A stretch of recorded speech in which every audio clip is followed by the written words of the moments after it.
È un risultato che io attribuisco fondamentalmente, essenzialmente, esclusivamente a Matteo Salvini. Lui ci ha creduto, ci ha messo anima e corpo in questa partita e soprattutto è riuscito in questo cambiamento di pelle, nel senso che è un soggetto che la Lega diventa nazionale, è un soggetto che si propone che oggi sdogana, secondo me, Matteo Salvini anche come leader europeo. Il governatore del Veneto Luca Zaia fa il punto dei risultati europei usciti dalle urne, un'analisi che si concentra sui 3,5 milioni circa di voti in più ottenuti dal Carroccio rispetto alle politiche e con soddisfazione, spiega il Presidente, sul risultato veneto. Siamo la prima regione d'Italia per Lega e penso insomma, che un governatore non può che gioire di questo, no? C'è sempre una sana piccola competizione nell'andare a guardare il dato, insomma, che il Veneto ne esca come la prima regione e la mia provincia come la prima provincia in questa partita, insomma, dà soddisfazione. Uno sguardo poi anche al voto ottenuto dal secondo partito, il PD. Vedere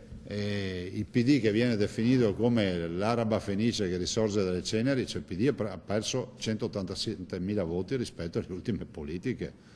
Il passo tra l'analisi del dato nazionale e la battaglia autonomista è breve. Dalle urne, sottolinea Zaia, esce l'autonomia. Noi siamo anche in giro per l'Italia e in particolar modo al sud sopra i 5 Stelle, tranne che in Sicilia e in Campania. Non è vero che la partita dell'autonomia è una partita che fa perdere voti, mi spiace per chi aveva fatto questo conto. La vera partita che viene fuori dai seggi e dal voto della Lega al Sud è una partita che dice che la partita dell'autonomia è una partita nazionale. Abbiamo una parte dell'elettorato che non necessariamente è leghista, nelle viscere non è leghista, però comunque ci vota perché sa che l'istanza dell'autonomia e alcune istanze che portiamo avanti sono istanze strategiche. Matteo Salvini ha ribadito in conferenza stampa la volontà di mantenere l'alleanza con i 5 Stelle, ai quali Zaia lancia un ultimatum per l'autonomia. I 5 Stelle non possono dire che hanno un alleato che si comporta male, se poi loro vogliono rompere ne prendiamo atto.